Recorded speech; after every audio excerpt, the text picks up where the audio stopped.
ना चीनी, ना मावा, ना घी, ना मिल्क पाउडर, ना ही ज्यादा मेहनत। इन सर्दियों के लिए परफेक्ट खुराक है ये तिल रोल। तो चलिए काजू से भी ज्यादा टेस्टी लगने वाला ये तिल रोल बनाएंगे कैसे वो देख लेते हैं। तो इन तिल रोल को बनाने के लिए हमें चाहिए होते हैं तिल। इन सर्दियों में हमें चाहिए खूब सारा आयरन और कैल्शियम से भरपूर ये तिल का फायदा, तो हमें तिल को पकाना पड़ेगा। अब इसे पकाने की भी एक कला होती है। तिल को अगर हम जल्दी जल्दी पकाते हैं तो उसमें से ऑयल छूटने लगता है, कहीं तिल काले पड़ जाते हैं, कहीं तिल ब्राउन हो जाते हैं। तो हमें तिल को धीरे धीरे पकाना है स्लो गैस पर, जिससे इनका सिर्फ मॉइस्चर खत्म हो, इसका तेल ना छूटे। तेल जब भी तिल छोड़ते हैं तो इसमें एक स्मेल सी आने लगती है जो कि इस मिठाई में अच्छी नहीं लगेगी। तो स्लो गैस पर 4 से 5 मिनट के लिए आपको इसे सेकना होगा। सेकने के बाद भी अब जो जरूरी स्टेप है उसे आपको ठंडा करना बहुत जरूरी है। अगर आपने इन तिल को ठंडा नहीं किया और आपने ऐसे ही जल्दी जल्दी इसे ग्राइंड कर लिया, ये अपना तेल छोड़ देंगे। तो खास बस इस मिठाई के लिए ज़्यादा कुछ है ही नहीं, हमें इन छोटे छोटे ट्रिक्स को फॉलो करना होगा। पूरी तरीके से जब तक ठंडा हो तभी हम इसे ग्राइंड करेंगे। चलते हैं एक और तैयारी कर लेते हैं। आपके पास कोई भी टाइप का गुड़ हो, गुड़ की शक्कर हो, उसे हमें लेना है। तो जैसे मेरे पास तिल थे 1 और 1/4 कप, मतलब टोटल थे मेरे पास ये 1.25 कप तिल। तो तिल 1.25 कप थे तो 1 कप मैं लूंगी गुड़।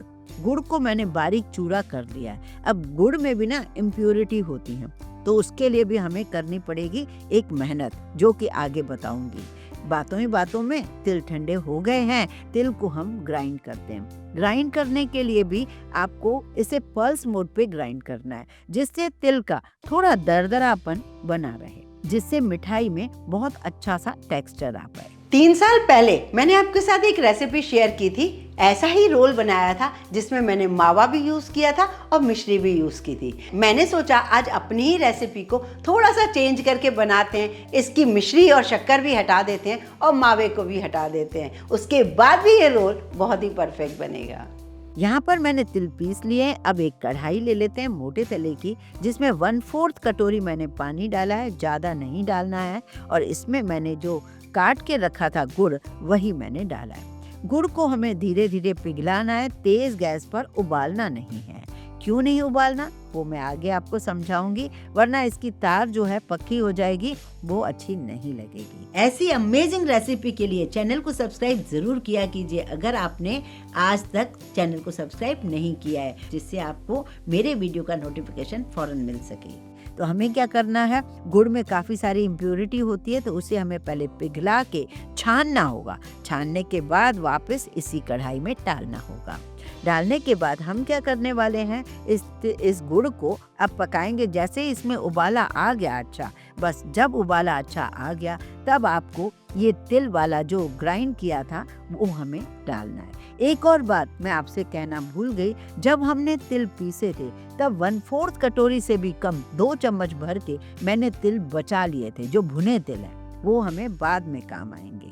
मावा नहीं डालेंगे, हम इसमें सिर्फ वही मिश्रण डालेंगे और इसे हम धीरे धीरे मिक्स करेंगे, जिससे गुड़ का कच्चापन भी खत्म हो जाए और तिल भी इसमें अच्छे से मिक्स हो जाएं। अब यहाँ पर डालेंगे हम वो सीक्रेट, क्योंकि हम इसमें मावा वगैरह नहीं डाल रहे, तो मैं इसमें डाल रही हूँ 1 कप नारियल का बुरादा।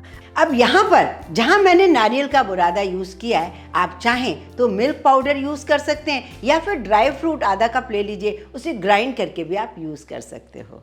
तो अब आप देखते ही देखते ये देखेंगे अच्छे से मिक्स हो गए हैं और आप इसे निकाल सकते हो, बिल्कुल फैला सकते हो, बिल्कुल जैसे हम काजू कतली के लिए ऐसे मिठाई के लिए फैला देते हैं ना, गैस बंद करके इसे फैला दीजिए।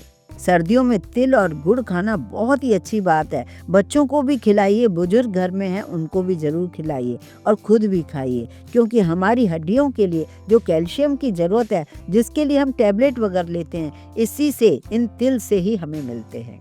इसी तरीके से मैंने बहुत रेसिपी पहले भी आपके साथ शेयर की हैं, जैसे तिल मूंगफली की और तिल गुड़ की, बहुत सारी गजक आपके साथ शेयर की हैं। आपने भरपूर उनमें प्यार भी दिया है। आप वो भी लिंक यहाँ पर देख सकते हो। जो आपको अच्छा लगे आप बना सकते हो। बस सही ध्यान आप रखिए कि जो जो चीज़ें मैंने डाली हैं उतना ही डाल सकते हैं आप। यहाँ मैंने ली है थोड़ी सी बड़ी इलायची, 2 बड़ी इलायची ले लीजिए और उसको कूट लीजिए। उसके जो छिलके हैं वो हटा दीजिए, उसके दाने आप यहाँ पर रख दीजिए।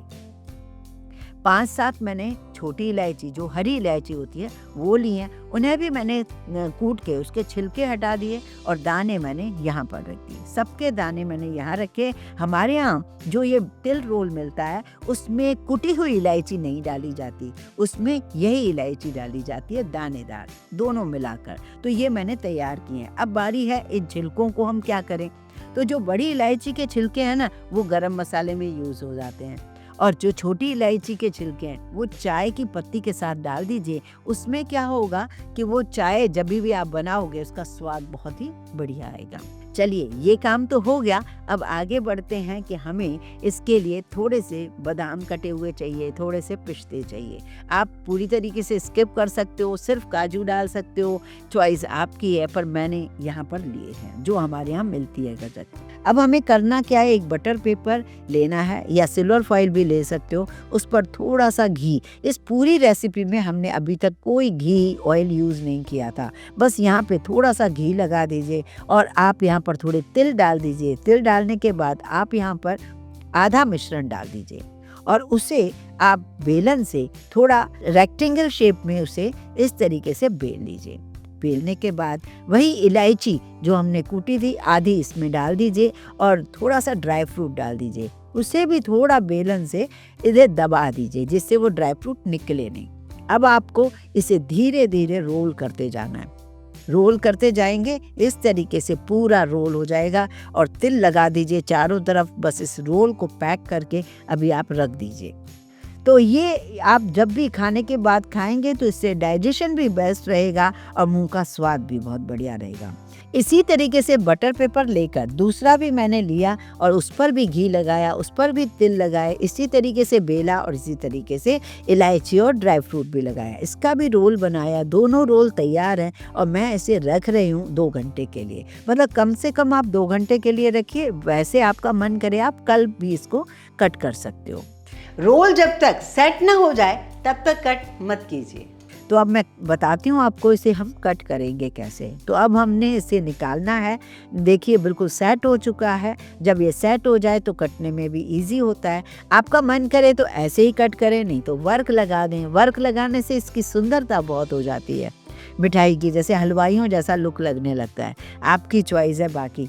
तो आप इसे ना इस तरीके से रोल कट कीजिए और रोल कट करने के बाद आप देख रहे हो अंदर से थोड़े थोड़े ड्राई फ्रूट भी दिख रहे हैं। इस मिठाई का टेक्सचर भी बहुत बढ़िया लग रहा है। भले ही मावा नहीं डाला है तब भी हमें ये रोल बहुत ही अच्छे लग रहे हैं। तो आपने अगर पहले वाला रोल मावे वाला बनाना है तो वो बनाइए, अगर बिना मावे के बनाना है गुड़ से तो आप ये वाला बनाइए। और इसे आप आसानी से 15 दिन तक फ्रिज के बिना भी रख सकते हैं, क्योंकि इसमें हमने ऐसी कोई चीज़ ही नहीं डाली जो खराब हो जाए। वीडियो कैसा लगा बताइएगा ज़रूर।